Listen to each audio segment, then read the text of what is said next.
Hey guys, Pete Peppers, aka Flea Bottom Pete here. Today I'm going to do a Q&A video to follow up on my Lyanna Mormont history. If you haven't watched that yet, I'll add a link so that you can check it out first. I had a lot of similar questions and declarations come up, especially about Tormund and Maege, which I'll get to that last. I decided to combine the other things together that kept coming up so that I could address all the main topics. Number 1. What happened to Lyanna Mormont during the battle? She was there to parley at the beginning and then just disappeared. I just want to know she's okay. Well, I made the original video before the Season 6 finale came out, and we found out that she was indeed okay. During the battle, there wasn't much she could bring to the table as a warrior, so she was most useful at the parley to show that Jon and the wildlings had northern houses that were willing to fight on his side. Remember that the northern houses didn't have much love for the Boltons, but they did fear them. That led to them staying out of the Battle of the Bastards altogether. Her presence served to undermine Ramsay's authority in the same way that her letter to Stannis did earlier in the series. Since Ghost was also very noticeably absent during the battle, we can all agree that Lyanna and Ghost were playing fetch somewhere while the soldiers were setting things right on the battlefield. Number 2. Can she really just name Jon Snow King of the North? Is it possible House Mormont knows about Jon's parentage? For the first question, the short answer is yes, because she actually did it in the show, and the other houses followed her lead. Succession is a really muddy process, though, where it isn't always clear who the heir should be. As far as Winterfell is concerned, though, Sansa clearly has a stronger claim since Jon was never legitimized by a king. Also, she is Ned Stark's true-born daughter, and he was the last Lord of Winterfell prior to the Greyjoys and the Boltons holding it. The question of Jon being the new king of the North is really a question of rebellion against the crown, since Cersei will never accept a bastard of House Stark as Warden of the North anyways. For the second question, as far as the show is concerned, it seems obvious that House Mormont doesn't know who Jon's real parents are. We know that Jon is the son of Ned's sister and Rhaegar Targaryen, which would actually put him further behind Ned's actual children in any succession scenario. All of this will probably play out differently in the books, but in the show, what appears to be most important to the northern families is that Jon took out House Bolton, which makes them willing to follow him against the crown. Number 3, didn't Jeor Mormont take the black because of his shame over Jorah's crimes? We don't have a detailed history of House Mormont that explains this in great detail, but in the books it is known that Jeor gave up his position as head of House Mormont and Lord of Bear Island so that Jorah could take over. He did this shortly before Robert's Rebellion and rose quickly in the ranks to become Lord Commander of the Night's Watch. Jorah then shamed the house by selling poachers into slavery to try and earn money to keep up his wife's lavish lifestyle. We learn about this when Jorah tells Daenerys the story of his marriage to Lyness Hightower, and we also learn about it when Jeor explains his shame to Jon. Jorah was condemned for slaving in Westeros and fled to the Free Cities to avoid facing justice from Ned Stark. He left the ancestral Valyrian steel blade Longclaw behind because he knew he dishonored his house. Jeor later gave it to Jon Snow for saving his life. He never used the sword because it reminded him of Jorah's shame and knew that Jon would put it to better use. Jorah then spied on Daenerys for Varys to try to earn a pardon so that he could return home. So in conclusion, Jeor did not take the black because of what Jorah did. He simply abdicated his position once Jorah came of age. Number 4. Will Lyanna marry Jon or Bran, or will Littlefinger try to marry her to Robert Arryn? A lot of people want to see Lyanna take a larger role and possibly marry another major character. Others have mentioned that she is too young to marry any of the current characters since stupid Rickon couldn't zigzag. One thing to keep in mind is that in this world things are different. There is basically childhood and womanhood for girls born into this system. Once a maiden has flowered, she is considered a woman grown and ready to be married. There really isn't a teenager phase where kids go off to school and learn to socialize and date. That being said, the TV show made most of the younger characters older for this reason. Dany is 12 or 13 when she marries Khal Drogo in the books, but in the TV show she had to be older so that it would conform with our cultural norms. So for lack of any other evidence as to what House Mormont really brings to the table as far as a marriage pact would be concerned, we can just expect that the show won't be marrying off a 10-year-old girl to anyone. Number 5. What about her other sisters now? In the TV show, it seems like they simplified things so that she is the only one who is left. In the books, Alysanne is in the north marching with Stannis after he took Deepwood Motte, and Dacey is the only member of Maege's family that is confirmed dead in the books. Alysanne is actually mentioned as still being around in the Sample Theon chapter from Winds of Winter that came out too. So on the show, I don't think we will see any other Mormonts besides Jorah and Lyanna, though. Jorah on his redemptive arc, possibly going east to get back to Dany, and Lyanna will just be the Lady of Bear Island, and I don't think they'll go into it any deeper than that. Number 6. Why don't we know who Lyanna's father is? Couldn't they just be following a matrilineal line, or couldn't it be the custom on Bear Island for Mormont women to not take their husbands' names? Really, I don't know. The family line of all Mormont characters we know from mentions in the books isn't much help either. In general, when women marry into a house in Game of Thrones, they take the name. For example, Catelyn Tully became Catelyn Stark. There is an exception when marrying into the royal line. The wife does not take the royal name. So for example, Cersei Lannister married King Robert Baratheon, but doesn't become Cersei Baratheon. This has nothing to do with the fact that the Lannister family name comes from a great house or anything like that.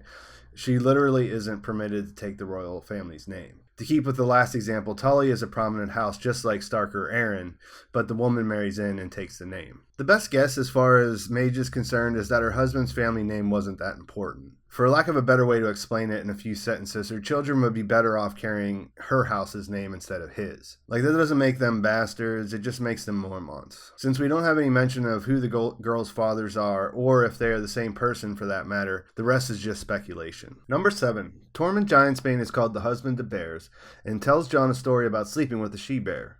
Since Maege is known as the she-bear, doesn't this confirm that Tormund is Lyanna's father? This theory was mentioned more in the comments than anything else, so let's see if there's anything to it. There are actually 2 theories about Tormund being the husband of bears. One involves Maege and one involves Alysanne. I mentioned the idea that Alysanne tells Asha Greyjoy that her children were fathered by bears and that the Mormont women are skin changers in my original video. But let's talk about the Maege theory first, since we're talking about Lyanna's parents. Bear Island is in the north, and it can be accessed by water or possibly even by foot if the Bay of Ice was frozen. And also, Alysanne tells Asha that the Mormont women are warriors because they have had to defend themselves from the Iron Men and Wildling Raiders from a young age. So in general, it is definitely possible that the Mormont family has some contact with wildlings. Tormund's story has a couple of details, though, that you would have to completely overlook for this theory to be true. Let's listen to him tell the story. I was in me ruddy hall, with only a cask of mead to keep me company and nothing to do but drink it. The more I drank, the more I got to thinking about this woman lived close by, a fine, strong woman with the biggest pair of tits you ever saw.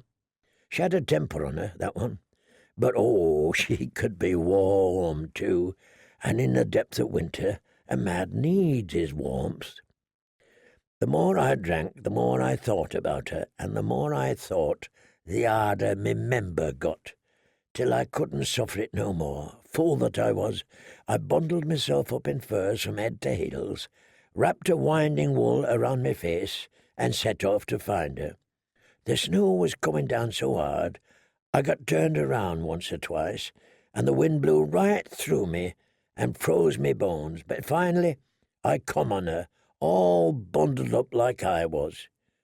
The woman had a terrible temper, and she put up quite a fight when I laid hands on her. It was all I could do to carry her home and get her out of them furs. But when I did, oh, she was hotter even than I remembered, and we had a fine old time. And then I went to sleep.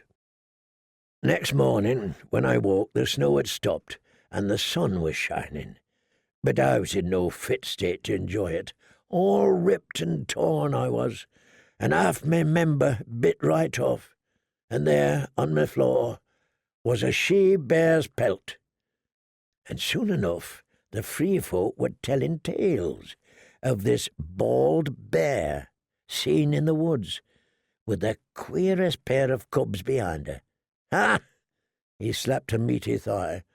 Would that I could find her again. She was fine to lay with, that bear. Never was a woman gave me such a fight, nor such strong sons neither. There are 3 things from Tormund's story that don't line up with his she-bear being Maege Mormont. Number 1, he says, I was in me ruddy hall, with only a cask of mead to keep me company and nothing to do but drink it. So ruddy hall is a place beyond the wall. He isn't talking about being on Bear Island, he's talking about being wherever it was that he came from. Number 2, later he says, and soon enough the free folk were telling tales of this bald bear seen in the woods with the queerest pair of cubs behind her. Again, he says the free folk saw the bald bear after she left him. This corroborates that he is not south of the wall. And number 3, finally, never was a woman give me such a fight, nor such strong sons neither. Maege only has daughters, and Tormund mentions having sons with the bear, so that doesn't line up either. So really the only connection in the theory is the name She-Bear and the fact that he calls himself husband to bears. The Mormonts live on Bear Island, have a bear on their sigil, and so on, but let's not overlook the fact that there are actual bears in the north. So I don't see any real evidence that makes this anything more than just a fun idea. They are both colorful characters. It would be funny if they got together, but it just doesn't really seem to say it happened. Tormund has another nickname, Tall Talker, and he's definitely not Lyanna Mormont's father. The Alystane theory is slightly more believable, but again, it isn't perfect. At best, there isn't enough information. And either way, since we're talking about Lyanna and Lyanna's parent theories, I'm just not going to go into it anymore. So those were the questions I heard the most. I hope you enjoyed the Q&A. I also had a lot of comments about the sound and the audio in the last video, so I tried to fix everything I could in this one. Hopefully it turned out better. Thanks for your feedback and constructive criticism. I'm hoping that each video I make from here on out will be slightly better than the last. Please like the video and subscribe to my channel. I've got some other series I'm working on. I'm going to be doing the tourney at Harrenhal and a couple other ones. And also check out my Jon Snow Dragon Rider theory. I sort of mentioned it earlier. I don't really think that his bloodline is that important as far as ruling the North or taking the Iron Throne, but I do think it's important, and I think it's going to have something to do with his ability to bond with and claim one of Dany's dragons so that he can fly. Talk to you soon.